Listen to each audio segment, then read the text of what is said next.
Today on LOLz, artificial intelligence and the future of sports betting. We have a guest swinging by with some domain expertise within this area. We also have a few announcements from Brick at the top of the show. I'm Pete with Brian Hooper. This is LOLz. Let's do it. Does he think? I think he thinks this. He thinks this is a go. Vegas Dave thinks this is a go. Hot naked girls doing yoga. What? Why don't you just win like a man? Random.org. Type in 1 for yes, 2 for no. Let the DFS gods pick for you. And I'm absolutely begging you not to dupe us. Please don't dupe us.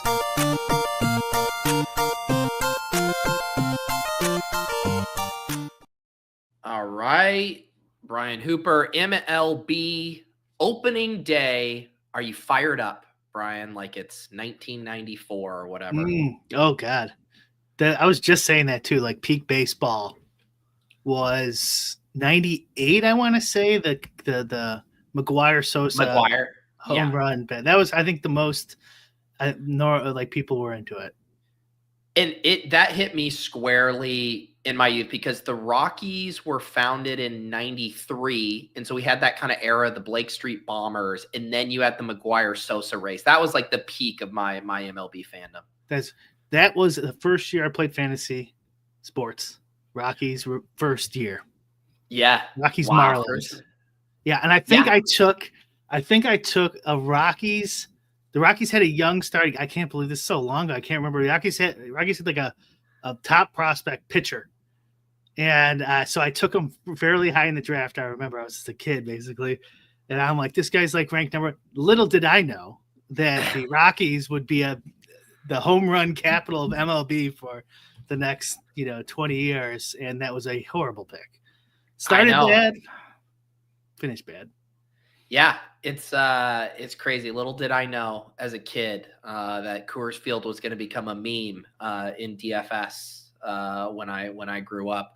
All right, like we said, BunchuBets is going to be joining us in a little bit here. But Brian, we had a few little housekeeping things to take care of here. Which of those would you like to hit on first? Let's start with a couple announcements. We were planning on offering UFL sims and projections, and we are no longer doing that. So anyone who subbed to that was refunded, and anyone who had like a sub from before we Run the Sims, they were never charged, and they're not going to be charged because we were planning on having Neil run it.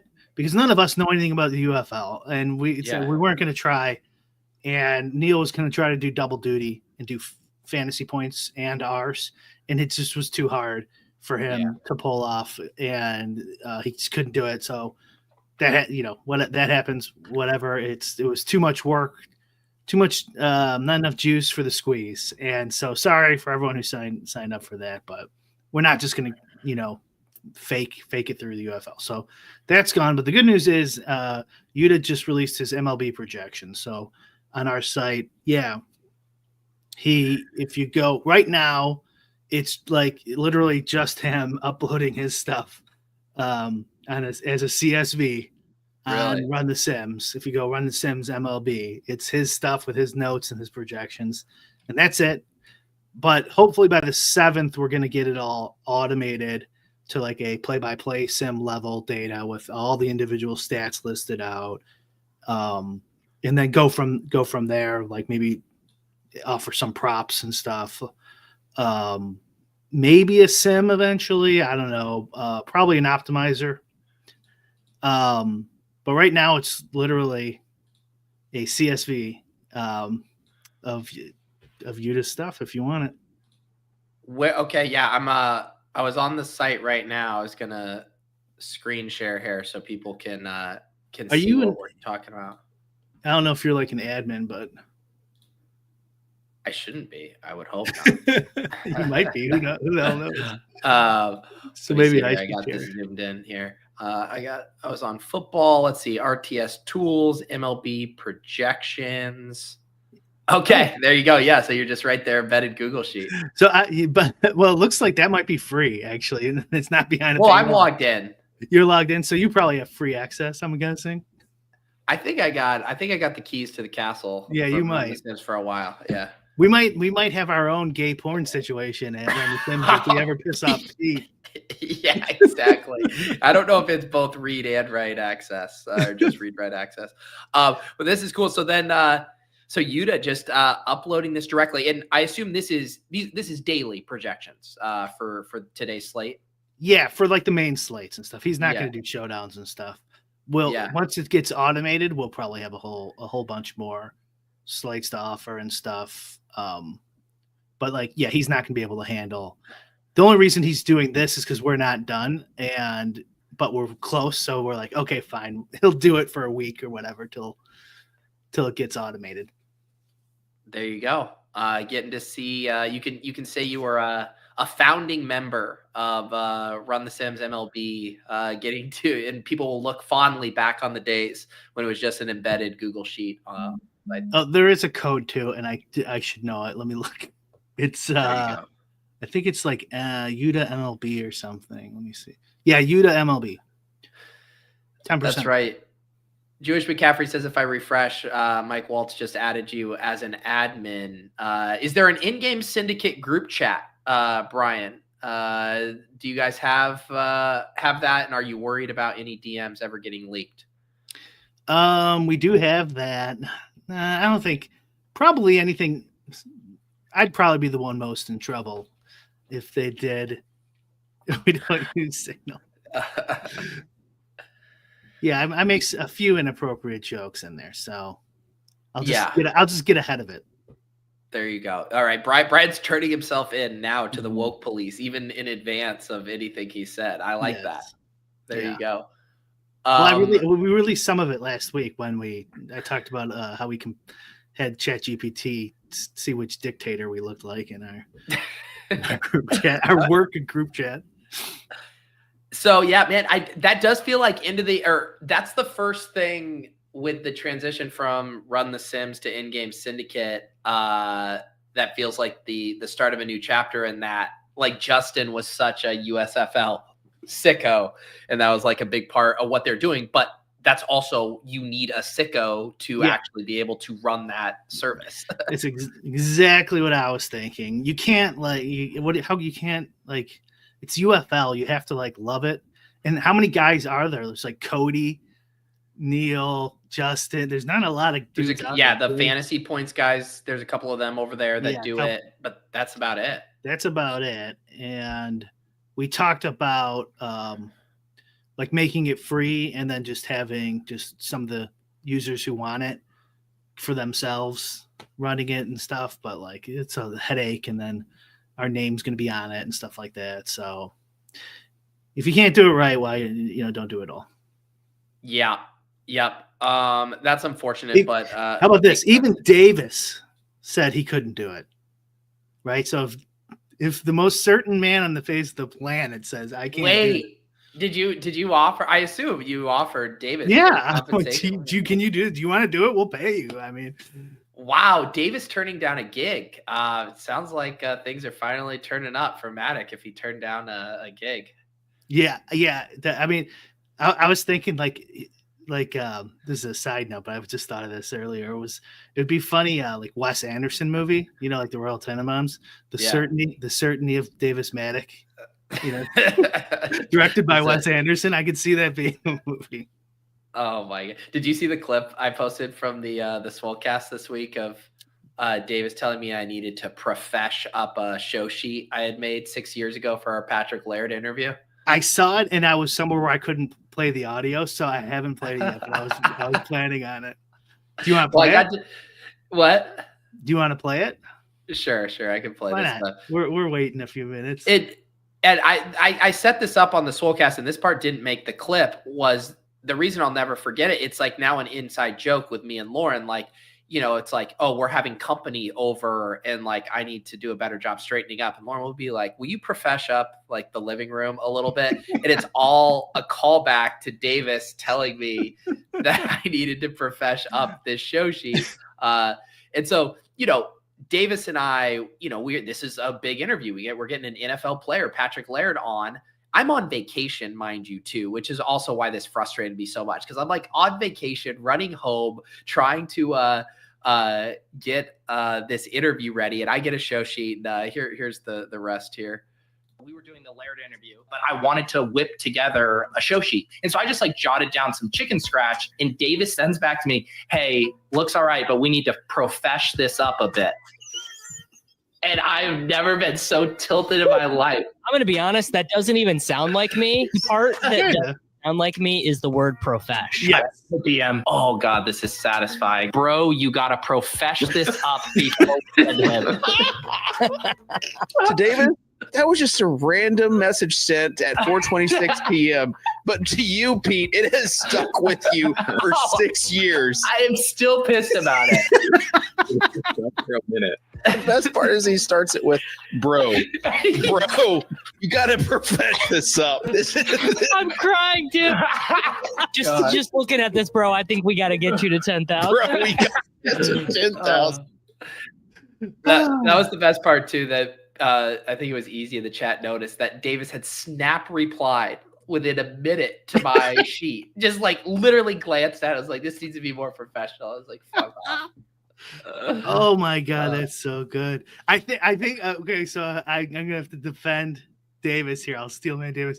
He was just nervous that this football player wouldn't think, that his name would be associated with this unprofessional chicken scratch.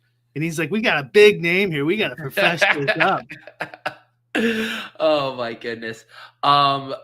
All right. Were there any, Brian, before we bring our guest on here, any other Endgame Syndicate announcements, or was it USFL and MLB? Well, yeah, I guess we're going to have PGA Optimizer for free up on the site today or tomorrow. Because we're getting Dan's stuff, but his sim's not ready yet. Okay. So we're just going to have the Optimizer for free if anyone wants to use it. Gotcha. And then are there default projections in there? Do you upload your own? There's the projections from sports data, like an API provider. Yeah. But they're not ours. So you're going to want to massage them or import from wherever you get projections from. It'll work. Okay. Sounds good. All right. Let's bring our guest to the stage here. We got BunchuBets. My guy Clay, who I've known forever doing content with, recommended Bunchu as a fit for LOLz based on some of the Twitter reactions. Everyone's excited to have you on. So Bunchu, welcome to LOLz. Thank you so much for having me. Honestly, big fan of you, Pete, and everything that you guys have done.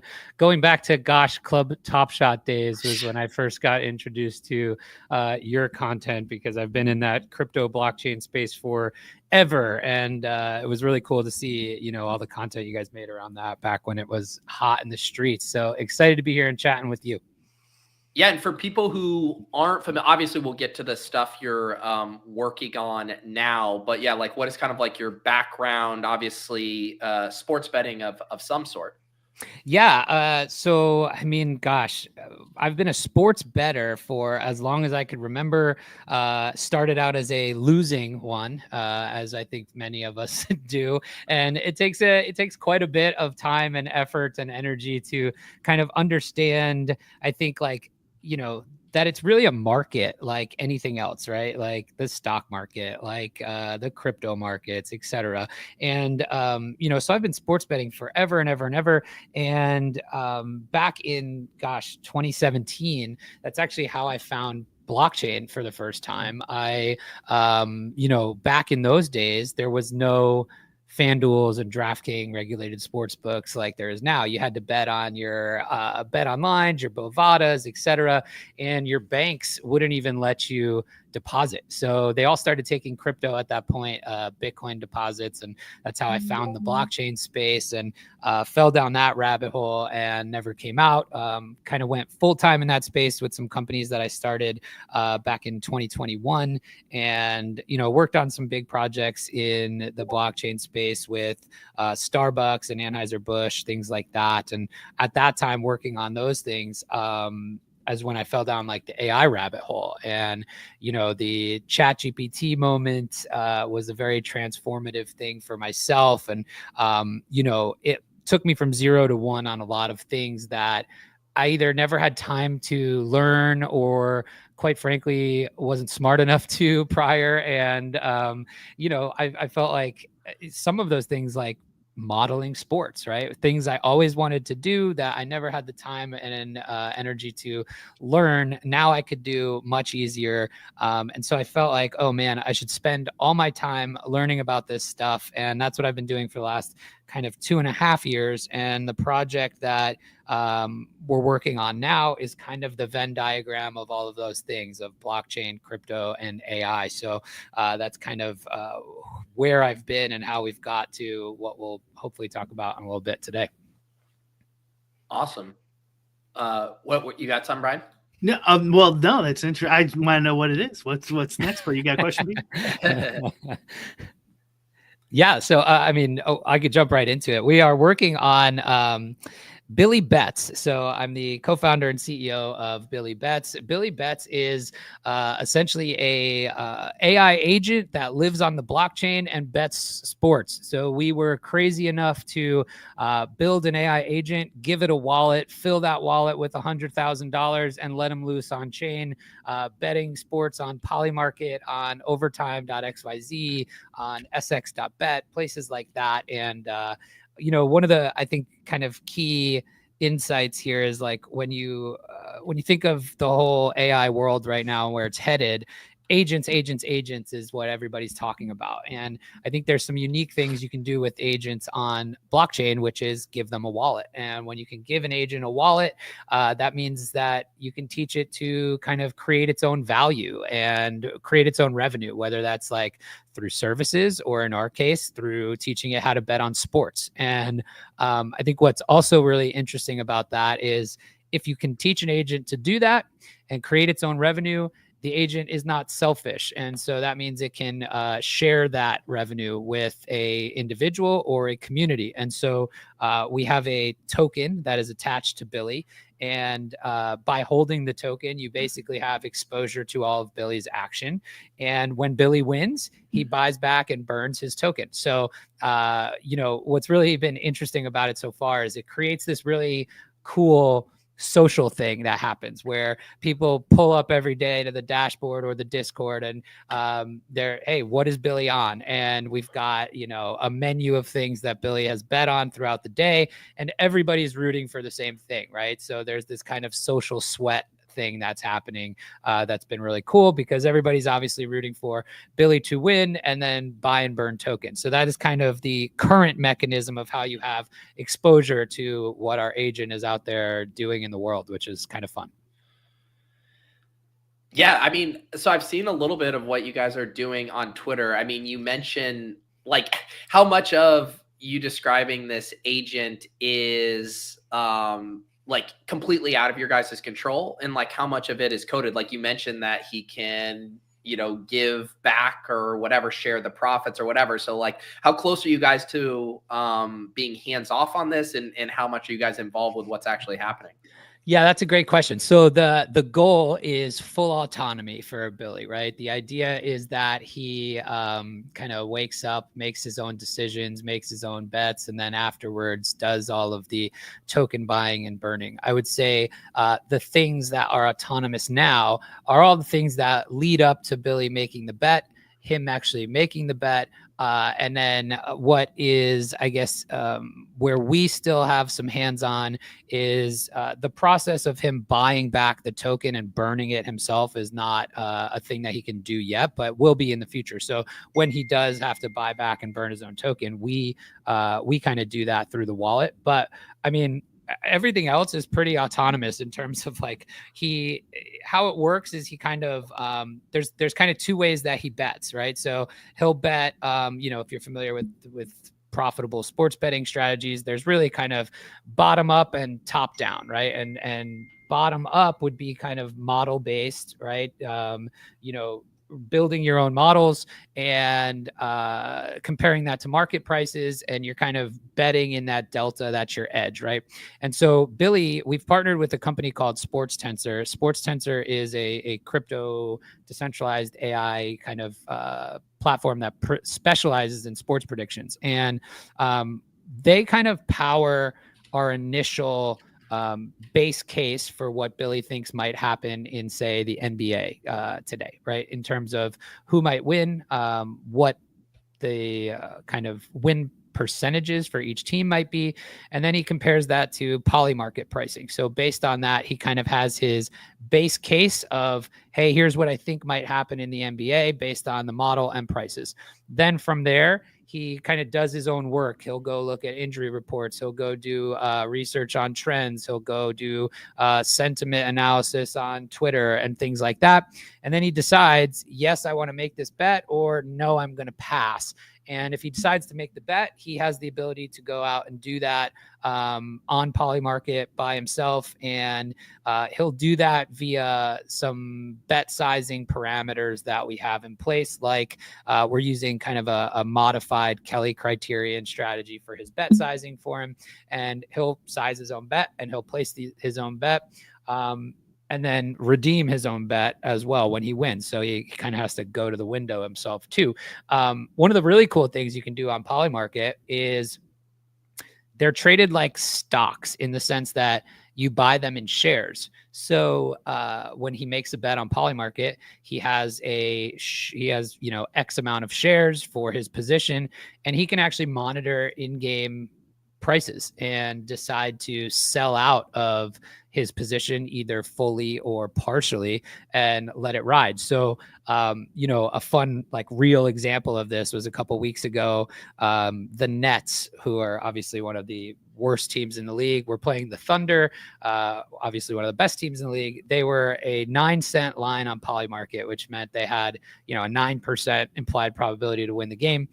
Billy bets them and with a decent amount of size. And the whole community is like, what the hell are you doing, Billy? This is the dumbest thing I've ever seen.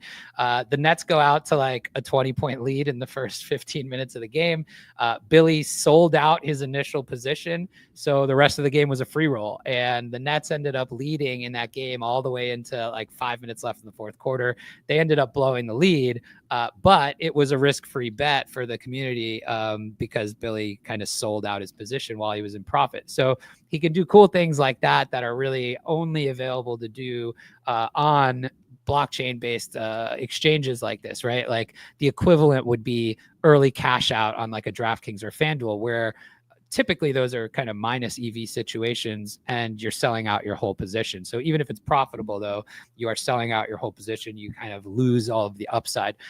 So that's kind of one of the kind of strategies he can do. The other I would say is like the top down strategy, which is more akin to price shopping, right? So it's like walking through a Walmart and only buying items with the wrong price tag on them. And so what Billy can do is he can take in real-time odds feeds and from, let's say, an unabated API or something like that, which can give you like a no vig fair odds for any specific line. And then he can scan all the markets he's tapped into and calculate if there's an edge to be had off of that fair value and basically snipe those lines. He is very, very good at sniping mispriced lines, which is kind of fun to watch.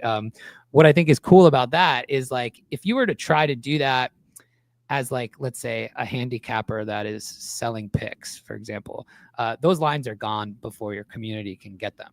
And so if Billy's doing them in one shot on behalf of the entire community, where he's going to, win the bet, buy back and burn, everybody's kind of got access to that same thing, which is really kind of cool. So that's kind of how he works now. We don't really have any hands on the wheel in terms of those kinds of decisions, right? We're not really manually placing anything. He's doing it all himself. And the only things we touch are kind of like the, I would say, post-game things right now. So I, of course, like the mechanics. So I think I got it. So, Billy, the AI better bets at these, I'll ask more questions about this, but they'll bet at certain books, wins or loses. The users have a token that's related to Billy. Billy was going to burn some of these tokens based on how he does, and that'll change the value of your token. Where does the money go Like, let's say Billy wins 10 grand. Where does that money go? Sure. So, so the way it's structured now, half of the profit stays to grow the bankroll, right? So that stays in Billy's betting wallet to grow his bankroll, so that over time the bankroll keeps growing. You can get bigger bets down as we plug into different and more sports books and exchanges. The other half is what he uses to buy back and burn the token, right? So that money is staying within the ecosystem. Half of it is kind of accruing that value back to buying token supply for the community, essentially, to be destroyed and be deflationary. And the other half is that so he can grow his bankroll. So over time, he's betting either more bets in a day or larger size, depending on the liquidity of the certain of the market, right? So let's say for props, right?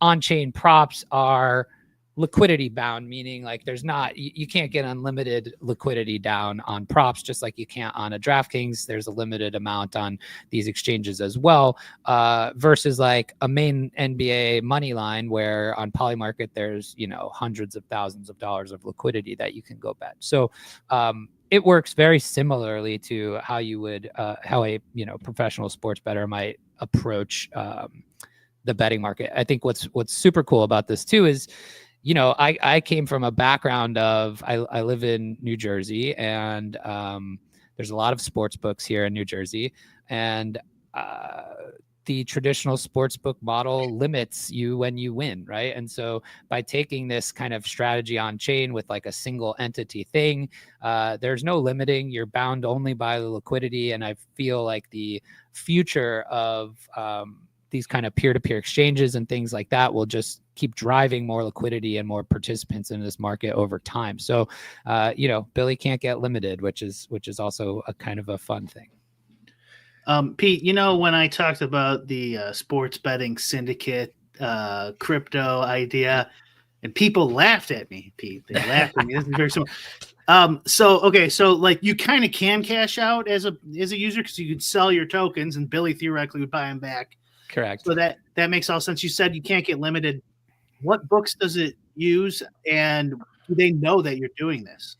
Yeah, it's a great question. So right now we are tapped into really two main sports books, and the only reason it's only two is just because we haven't had the manpower to integrate into more of them yet. But so right now it's Polymarket and overtimemarkets.xyz, and I believe Polymarket knows we're doing it, but they're so big that I wouldn't be surprised if they don't.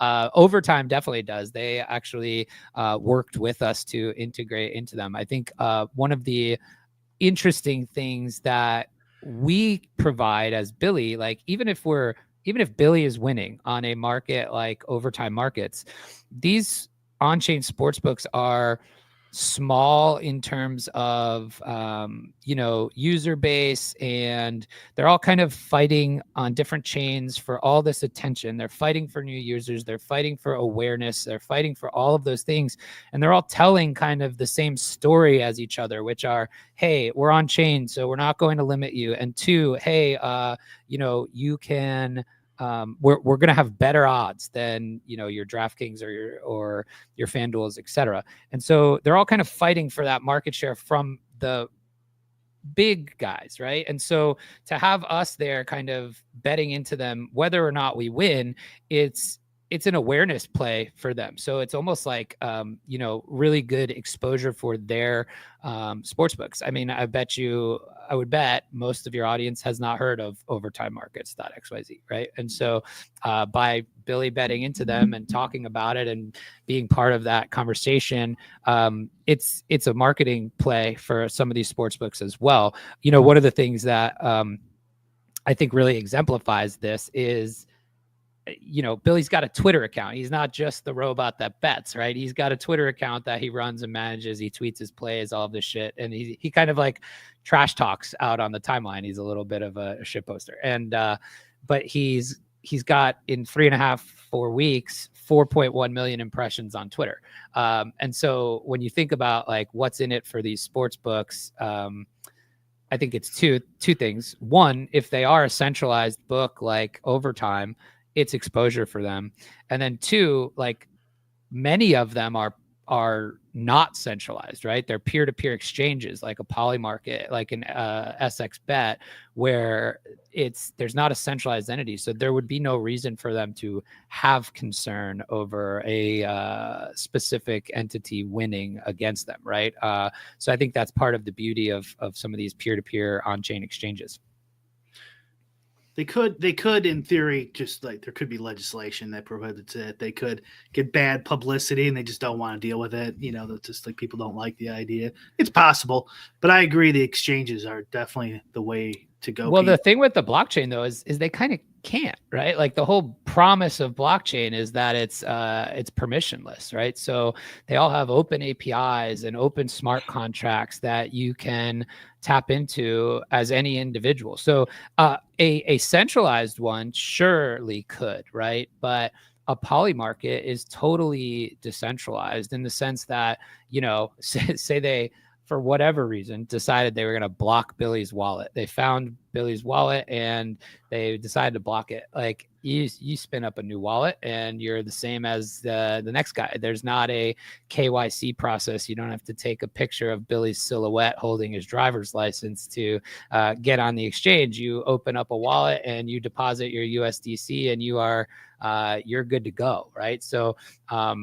you know, I think that is part of the interesting thing about betting on chain in those types of scenarios. That I'm sure that's all true. So no one owns Polymarket, but before you answer that, I assume someone does. It's still like, as a company, it's not good. Like if the law says you can't use an AI to bet on exchanges, and they put forth, please don't use AI exchanges on here. It's probably not a good idea to run a company skirting the law and sure. I don't, even though you could. No, that's totally that's a good point, right? So if it came out that, you know, it was against terms of service to do so, yeah, right. Like just like your DraftKings and things like that. There's all these terms of services. You can't multi-account. You can't do X, Y, and Z.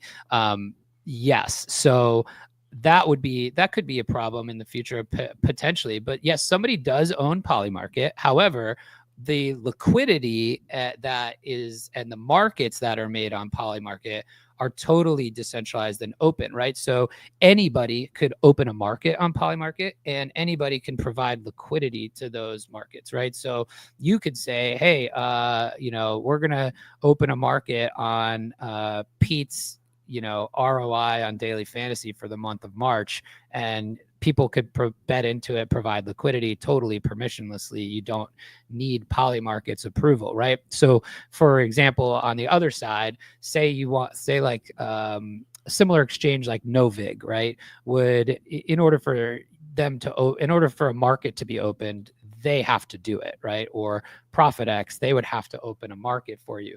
In a Polymarket situation, you can open any market. That's why you see, you know, markets on politics, on just all kinds of random things, like who has the best AI model at the end of March, like just random things. And people are opening these markets, providing liquidity, and people are wagering into them.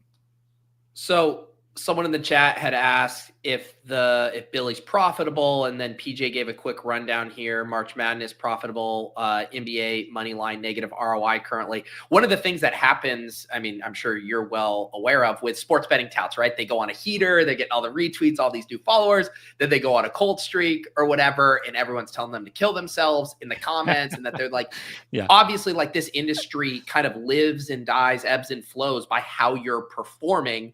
Totally. How do you guys think this is going to be different? Like if Billy goes on this crazy downswing and everybody's taking a bath, like how is it going to be different than any of the other ones that people turn on?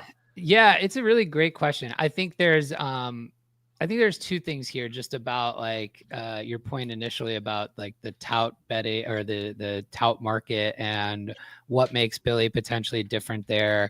And then the actual, how is Billy performing of it all, right? So I think let's touch on the performance part first. So yeah, there's I would say 5 markets right now that Billy is going to be betting into. So it's NBA money lines, it's NBA player props, it's MLB money lines starting today, MLB player props starting today, and he's betting on March Madness. And so out of the 3 active kind of markets that we're betting in right now, he's profitable in 2 of them. He's profitable in the NBA prop market, and he's profitable on March Madness so far. So where he's more break even negative is the NBA money line market. And I think there's actually a really good reason why this is. I mentioned we were partnered with Sports Tensor on this, and we're not their only client, right? So there's some extra things that we have to do with Billy that maybe erode a little bit of the edge that he might have, right? Like, in order to protect their intelligence and their model, we have to bet like 2 minutes before game time, right? So you are betting at post, and which is obviously the most efficient version of that particular market. So I'm sure that has a little bit of it as well. The other thing too is, this is a learning process for both the agent and the model, right? So after All-Star break in the NBA is really hard to bet, right? There's probably things he's not taking into account, or not taking into account as much or the right way, like tanking or in-game dynamics of rotation and all that kind of stuff. So it's one of the hardest markets to bet into. So I'm not totally surprised that early on that's the result, right? I think over time, the real fun of the experiment of like, can AI be better than a human is, can he learn on top of that performance? Can he correct himself and change his strategy, learn how to kind of adapt to those situations? And I think that's kind of where this whole fun agent experiment goes in the future.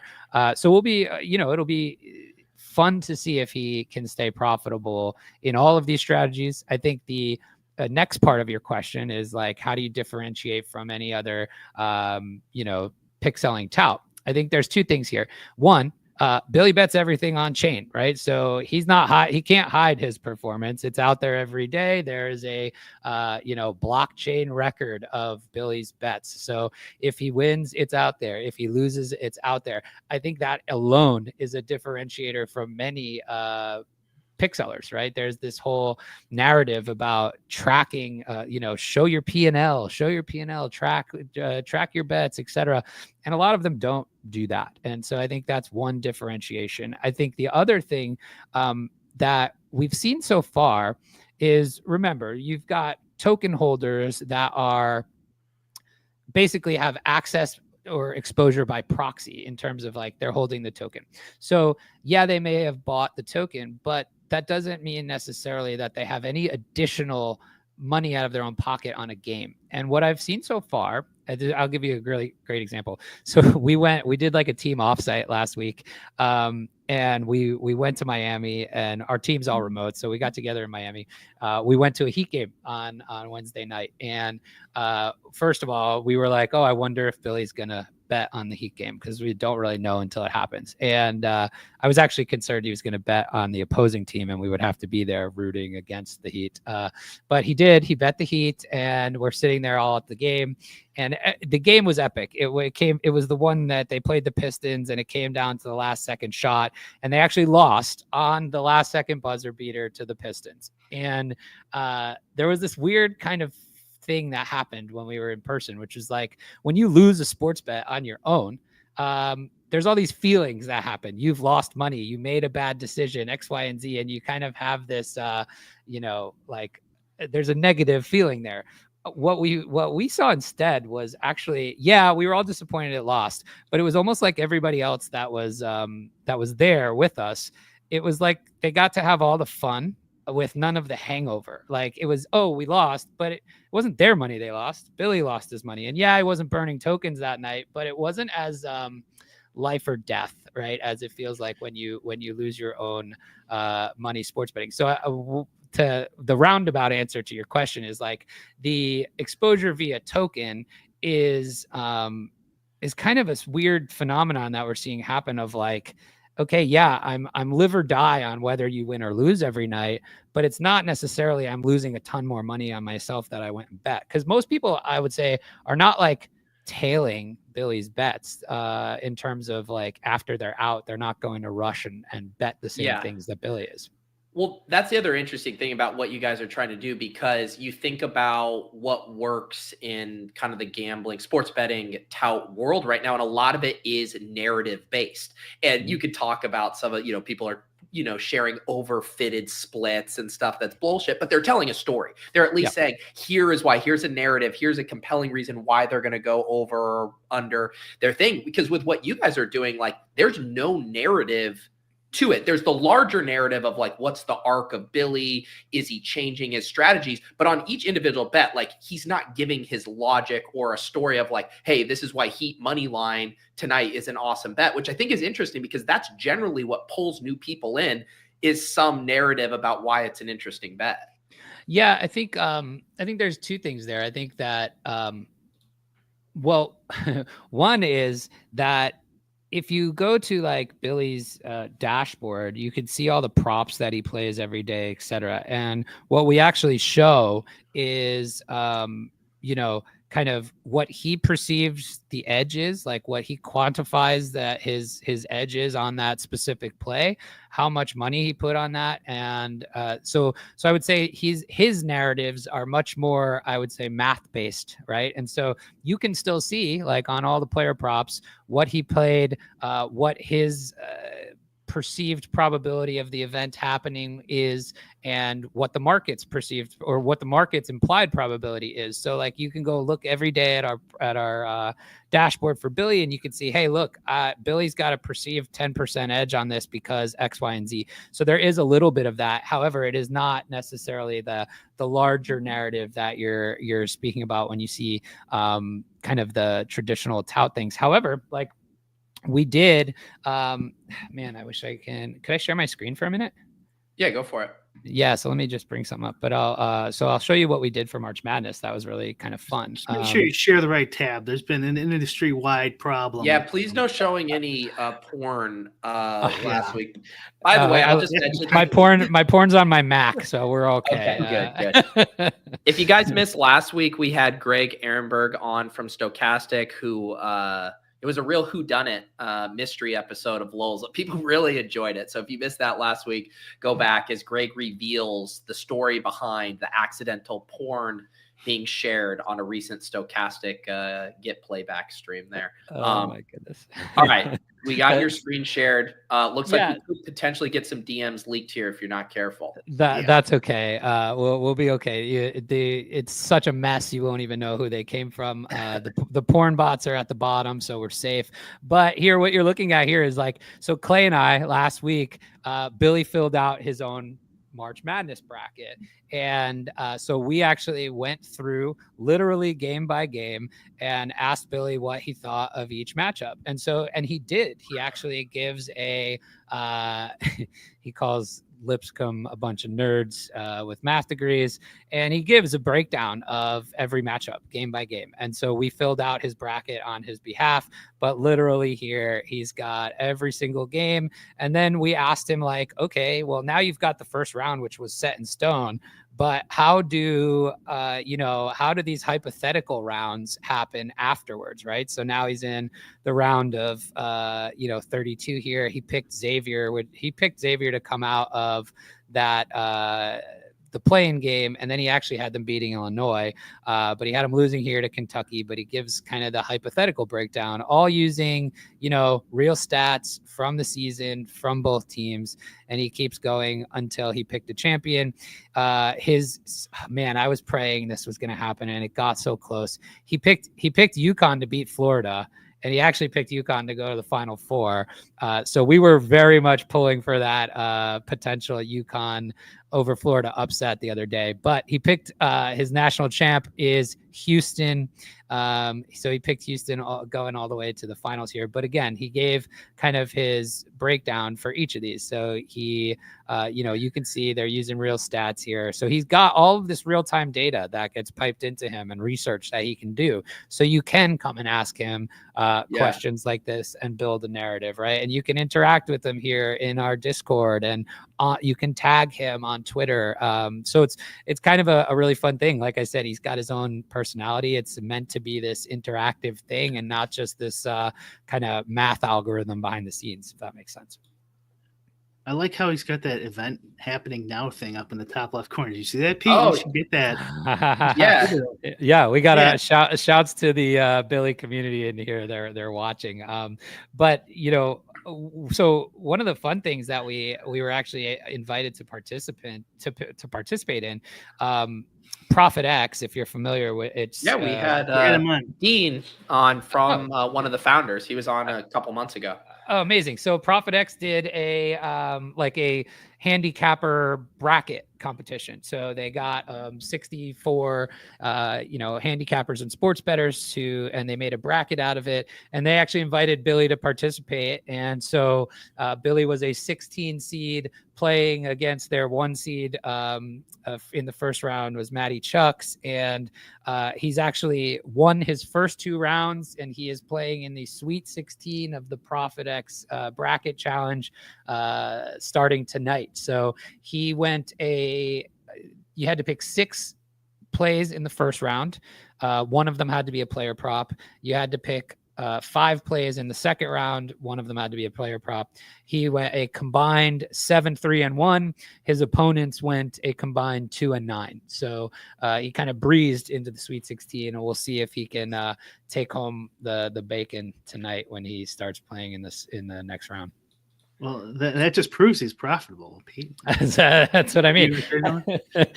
7, 10, 11 games is a huge sample size. Yeah. So I'm curious. It sounds like you guys are, building up a community. You already have some people who are kind of stoked on it. I think the thing I would I'm curious, what is your guys' kind of like in game? Not that you have to have it all plotted out, but where you see this going. Because I wonder, to me, if I were to poke holes in it, the risk would be it's when ChatGPT was initially released, people were going in there and being like, write me a poem. Oh, and now make it in a Shakespearean voice. And we were all just like, oh, this is so cool. It can do this. And now no one talks about that anymore. It's They're using it for real use cases. And so I'm wondering I think the novelty of this right now is really cool. Everyone's like, holy shit, no one's doing this. When that wears off, what's next for what this is doing?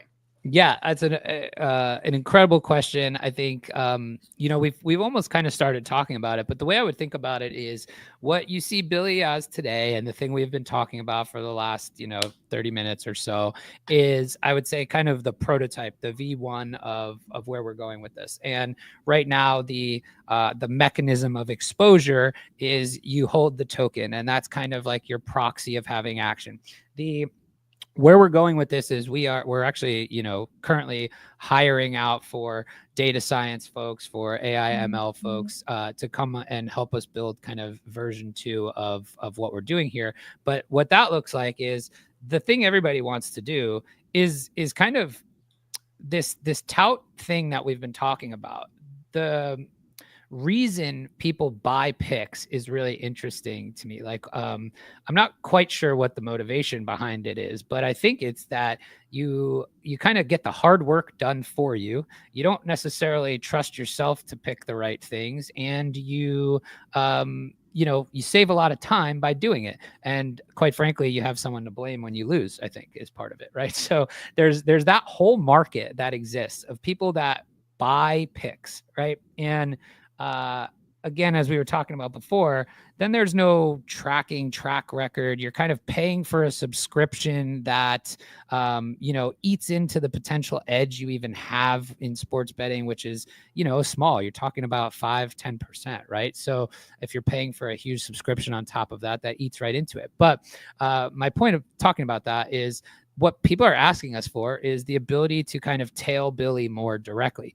And so I think where this goes in the future is not just this one agent that's out there doing the thing on chain. It's that you now can come and spin up a personalized version of Billy, right? And that can look a couple different ways, right? So you spin up your personalized instance of Billy, you fund your own wallet, and you choose which strategies you want to follow of Billy's, whether it's all of them or whether it's, hey, I can see you're only profitable in props and March Madness, and so I want to do those. Or I hate college basketball. Just give me the MLB, give me the NBA, whatever. And so our goal is to obviously, one, build winning strategies, and two, give people a way that they can kind of do that, have it done for you version with a research agent, an agent that can actually take action for you.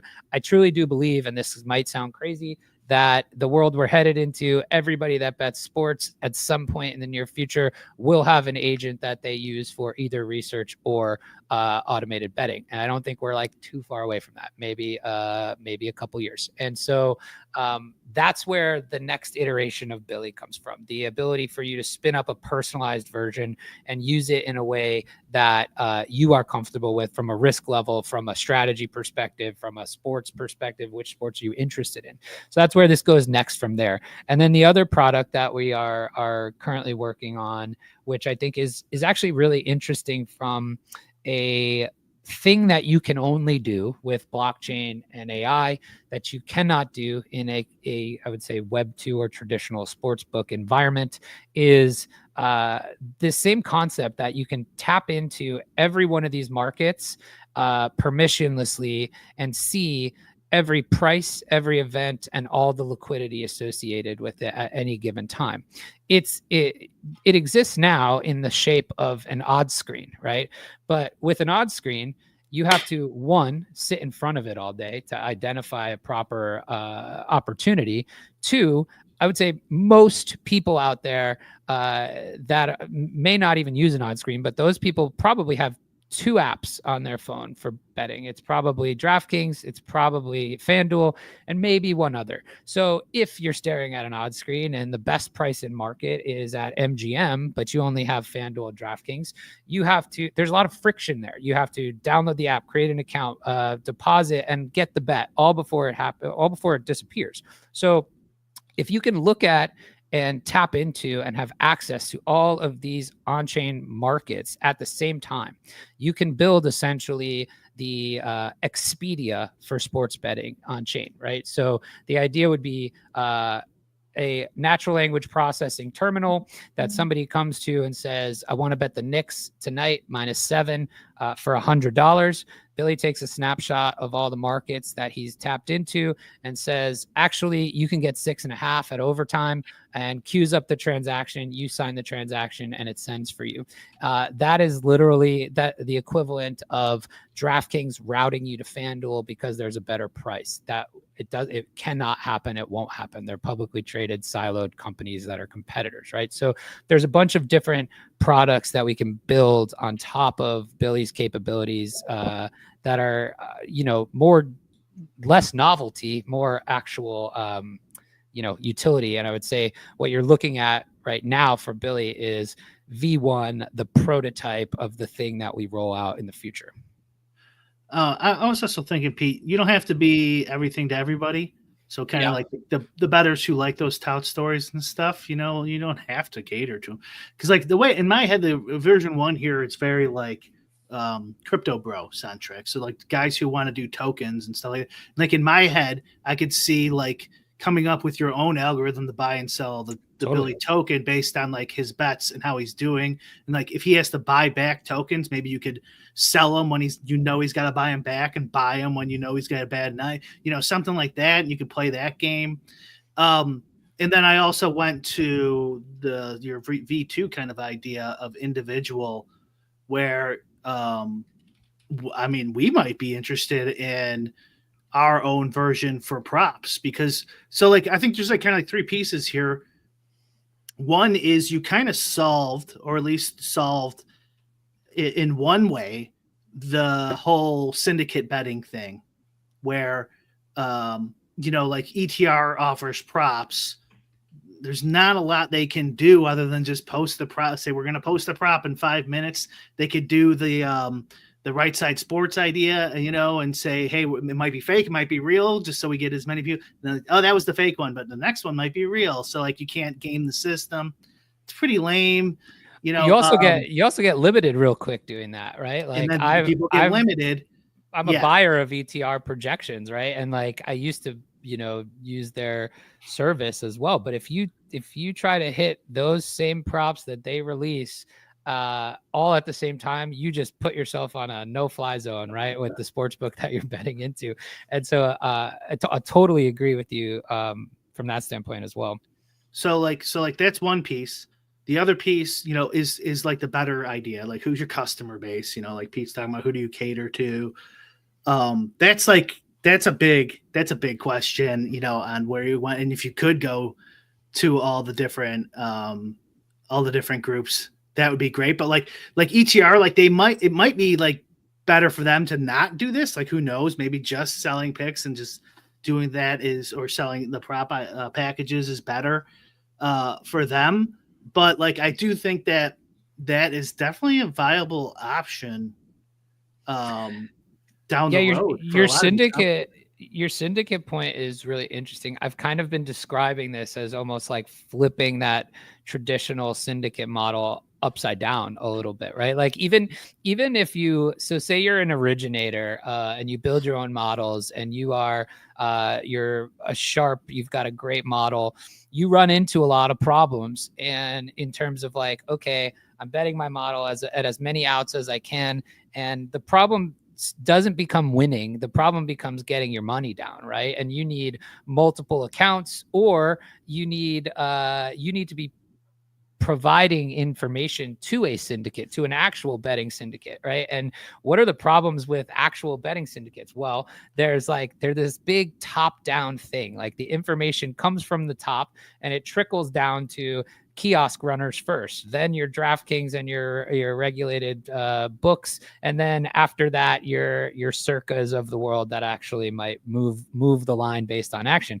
And throughout that whole process, you as the provider of that data there's a lot of trust involved, right? You have to trust that your information's not getting, resold or used elsewhere. You have to trust that you're going to get paid. You're going to have to, the syndicate itself has to trust that runners are, doing their thing and providing the right info, paying you, all of this stuff. There's a lot of trust involved. And the model is top down. This is more bottom up, right? It's like you've got the syndicate is Billy, right? And the benefactors are the token holders and the users. And it's kind of like this one for all type of thing. I think is really potentially interesting. It's this different type of way to approach it. It's a social thing that's happening as well. So I totally agree with you from the syndicate model standpoint. And the money changing hands is so big. But in a regular syndicate, like they like to have guys who have credit on their accounts, so there's no money exchanging hands or as little as possible. If you try to do like one of my ideas back in the day, like people would have to buy in, to the syndicate, and you kind of want to do that, but through a token, it makes sense. The third piece, which I didn't mention, is the actual betting, like the modeling and can you beat sports betting and stuff like that.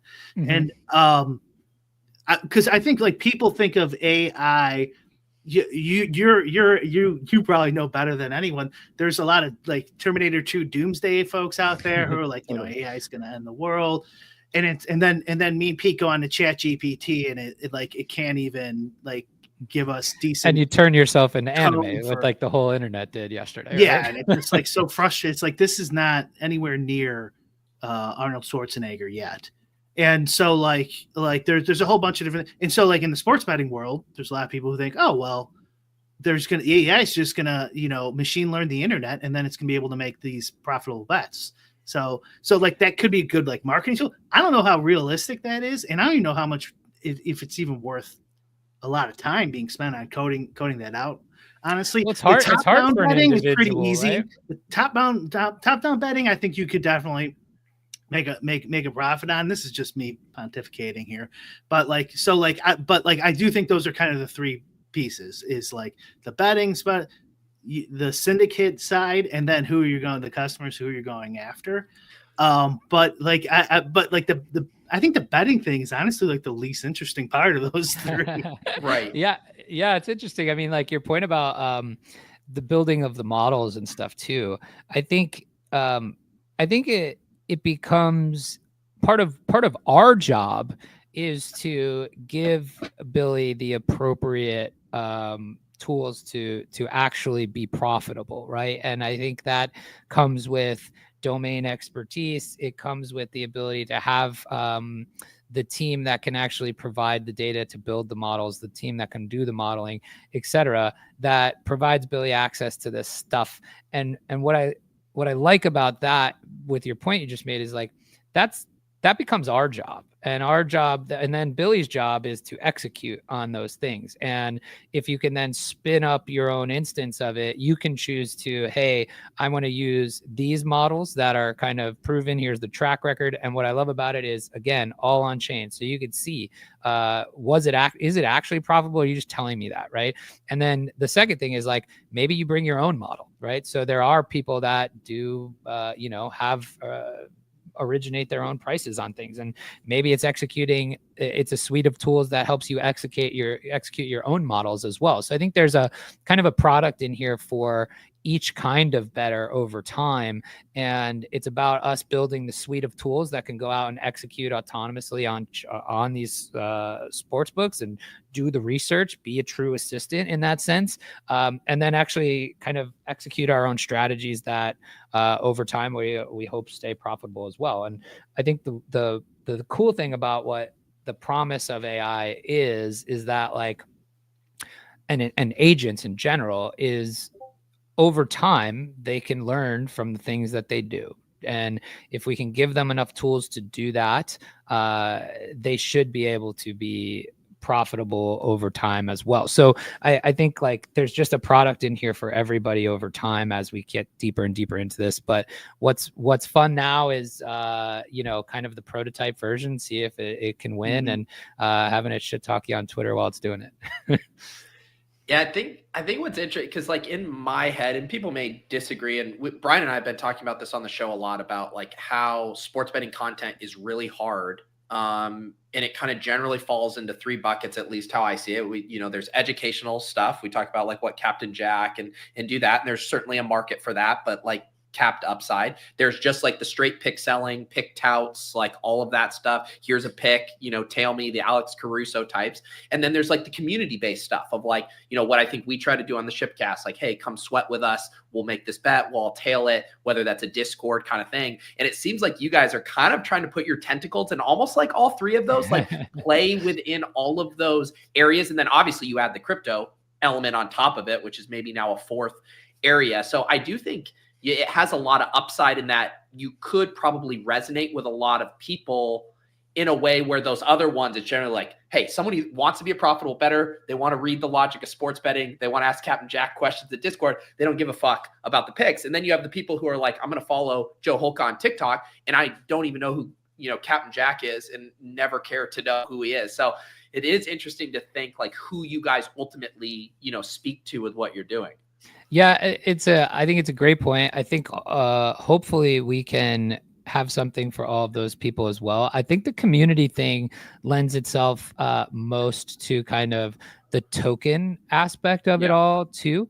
This crazy thing happened when we launched, and I think this is probably because initially our audience is crypto native, right? Because of the token involved. But like what we were seeing happening in our Discord and things like that were, I can't tell you, I probably got 100 DMs of people saying that they haven't watched the NBA in 5 years, and they got League Pass to follow what Billy is doing.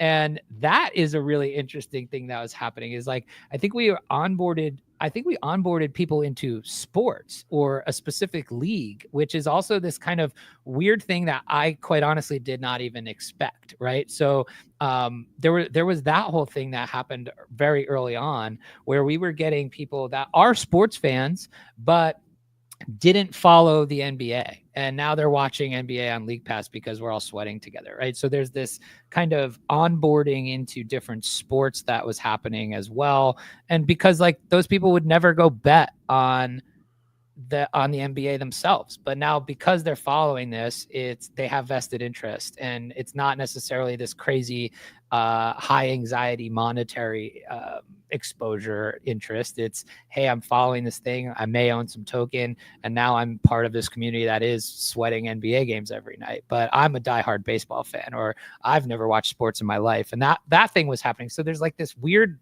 maybe fourth or fifth element that of the things you just described that I think we can potentially tap into as well. Yeah, I'm kind of surprised there's that many people who are into that care that much about sports. It seems definitely more like token bro vibes and Bitcoin type of people who just, looking to me, which there's nothing wrong with that, by the way. I mean, I'd be fine with it. I mean, me and Pete like to tell people how to run their company, even though we have that domain experience. We don't let that stop us. I like the idea of using it as like promotional vehicle for now, but more like that white label idea later on. Totally. And like you could see Pete, like even ship chasing, or ETR, it doesn't matter. You could still offer your stuff and the Billy, bot AI proprietary towards your whatever. And people could do both. I mean, I don't think that makes right. So imagine ETR, right? So imagine ETR, right? Where like going back to how Billy bets props. Billy's betting props based on he's got a source of truth that he says, okay, this is what I'm looking for an edge against. And then based on that, I'm going to snap call any edge that I see over X, right? So it would be no different than ETR plugging in their projections, having Billy essentially do that statistical distribution that, the unabated sims and the ETR sims do. And then now you've got an actual source of truth that is built from their projections that then Billy could go scan markets against and find those similar edges, right? So I could totally see this turning into something like that. Bring your own projections, and those products exist in those forms now, right? Like Unabated does an incredible job of it. However, there's a lot of friction there, and it is very much designed for a hardcore sports bettor. So what if that part can be done for you and you as a sports fan can be enjoying that? I mean, don't forget, like we are sitting here every time we watch a sporting event with DraftKings and FanDuel smacking you in the face with millions and millions of dollars worth of advertisements that say sports betting is entertainment. Sports betting is entertainment. And then they pick your pocket with a mispriced 10-team touchdown parlay when you walk in the door. And I think so what I'm getting at there is like incentives are misaligned for the average sports bettor, and they're never going to go find a tool or pay for a tool like Unabated, even though there's incredible value in those tools, because there's a lot of friction. You have to have some domain knowledge. You have to have some interest level in doing and hunting and all of that stuff. And I think what a product like this can offer is that kind of like done for you feeling mixed with true entertainment, right? It is aligned incentives through kind of like the token piece. So I think that's all really interesting. I can see the product evolving in that way as we go too. You did make one major mistake, which is the Billybets persona. Should definitely been a hot chick. You think so? You think we need some silhouette, bosom instead of just the headphones? Well, that actually, honestly, I know Brian's like somewhat joking, but if you're gonna build out the world, what if Billy had a girlfriend? What if Billy had a girlfriend that started running hotter than he did? What if there's now a controversy? I mean, obviously the tokenomics and stuff would have to play into that in a clean way, but there are some pretty fun narratives through lines you could build with competing agents. 100%. So there is actually another crypto agent out there that it's called Tracy AI, and it's built and backed by like some NBA players that are associated with it, like Darius Garland's associated with it. I forget who else, but their team, Rozier situation. we've talked to their team, and like what they're doing is more like NBA analytics or NBA commentary on stats and stuff. They don't want anything to do with the actual betting part of it, right? For a multitude of reasons. However, if you go ask Billy who his love interest is, he will tell you it's Tracy AI. So Billy's trying to mac on Tracy a little bit, but I do love the idea of like building out the narrative of the whole world, right? Like, what if Billy runs cold and all of a sudden the Twitter account of Billy's bookie shows up and he's in his mentions trying to break his digital legs every day, right? Like things like that. So, what ultimately is kind of the big upside for you guys in this? Because it sounds like you're investing some serious money. If you're hiring a developer, obviously it sounds like you guys just did an offsite retreat with your team. Like you're putting money into this. How do you ultimately see a nice return on that investment? Yeah, it's a great question. So I'll start by saying we are a fully kind of funded actual company. We are a like Delaware LLC. We did a raise through our token. We did a small kind of private raise. We were going out to do another raise here, small raise in the next couple of weeks. And so we are like a backed company that is going out and building this thing as a legitimate business. I think like V1 is like we talked about with this with Billy as the prototype, kind of like this demonstration of what it can do. I think the big upside at the end is I do truly believe that in the next 3-4 years, every single sports bettor will have some sort of AI assistant to help them make bets, whether that's an automated betting thing like we're doing here, or whether it's a research assistant. And I think the big upside for that is that you've been seeing like your DraftKings and your FanDuels already implement some interesting AI things. And I think we could potentially pose a threat to the traditional sports betting system with this idea that betting can be done on chain, open, permissionless, and automated for you. And I think that's a potentially interesting thing for these existing sports books to want to get involved in. And if we can truly build the vision of this kind of natural language processing price aggregating terminal, that is absolutely a true threat to the sports betting industry. So I think there's kind of two things we can tackle is one, this kind of tout market that we've talked about a little bit, and two, this terminal of like AI providing you the best price all the time, the thing that you want out of an odds screen, but kind of done for you proactively. And I think that's actually a real threat to the traditional sports betting system. It's the thing that you don't get now is, and I think that the average bettor doesn't necessarily even understand is happening to them, is like, everybody should be price sensitive, whether you're betting for entertainment or not. And so, but most people don't understand it that way, or even, really understand that that's what's happening. So if we can kind of do that part for you, I think that's actually a really big opportunity for us as well. So I think those are kind of the real big opportunities as the end goal of this. And obviously Billy making some money on the way is, and buying his token is also a good thing for us. Do you think the market could ever get efficient? Like through AI, that DraftKings could just spend $1 billion on something and it's like, wow, there's not really much, and then cut their markets down? I think as long as there are like these truly competitive companies. So I think in order for the market to be like truly efficient, you'll have to see a ton of consolidation in the sports betting market. And I think you'll also have, but like, think about FanDuel now. How do they differentiate themselves from a DraftKings? Well, they do their own pricing on a lot of stuff. And so by them doing their own pricing, the market is inherently inefficient because DraftKings doesn't do their own pricing. They're using, or on most things, they're using a third party. So as long as one company is doing it a different way, it's going to be hard to be a truly inefficient market. The exchanges are more efficient because of the fact that it's not a centralized,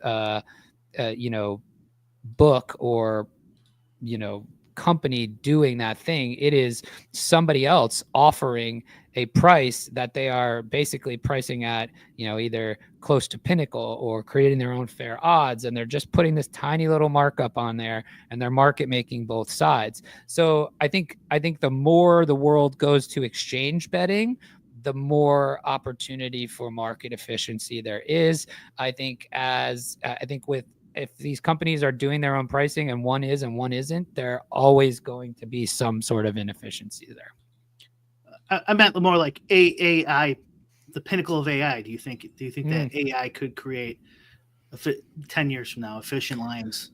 Yeah, I think all markets are going to be subject to that threat, right? Like I think you already see it a lot in like stocks, traditional assets, and things like that. They're super efficient. I think sports betting is one of those kind of like last bastions. I think it's growing as an industry, so it's going to kind of probably do this like big, bell curve thing of efficiency back or inefficiency back to efficiency. But I do think AI will make the markets more efficient. Imagine if everybody had a Billy, right? If everybody had a Billy doing the thing that we're talking about, it probably causes some more efficient markets, right? So I do think that. However, I do still think it has to do with the companies that are running these sports books themselves wanting efficiency or not, right? Like what happens if all FanDuel and all DraftKings prices are the same? How do they compete with each other? It becomes, they don't care. It's just like a casino. Like, why do you think they ask themselves that question about slots? But that's kind of what I mean, right? So if they don't have any incentive to be efficient, then it's going to take longer for the market to be efficient. And the only tool that they have then, well, they have incentive to be efficient. They don't have incentive to not be efficient. It's the opposite. They not really, because they kick you out if you win. So they're not worried about efficiency. They're worried about balancing the net negative players. That's just evidence they do care about efficiency by kicking out people who win, right? Yeah. Okay. I guess maybe we're saying efficiency in a slightly different way, but yes, you're correct. So yeah, and like they would prefer to be perfectly efficient, and they would still get customers because slot machines exist. That's evidence. Yeah, well, that's a whole different conversation. But just for the record, I'm not super. I don't think they're gonna go super efficient anytime soon. I think AI is really getting a ton of publicity about how great it is, and I don't think it's there yet. So I think we got a while. Yeah, no, I agree with that, and I think but having spent the last 2.5 years in this space, it's very night and day. It's kind of like the boiling the frog thing, right? Where it's like when you're sitting in it, you don't realize how good it's gotten since where it started. And we're certainly on this kind of like exponential curve of capabilities. So the more intense these models get, the more they can follow rules, reason, use tools accurately. That's when this stuff kind of gets pretty crazy. So what I love about this is we can be first to do something like this, and we can try to keep being first, and the product improves as AI improves kind of automatically, right? And so but I think you're right there. Well, it was great having you on. I dropped the link to Billy in the chat earlier. I'll drop it in the show notes as well. If people kind of want to learn more about what you guys are doing or sweat this beyond just following Billy on Twitter, what can people do? Well, first you want to hear what MLB props he's got today? Sure. He's got, let's see, real quick, because I got to get running here.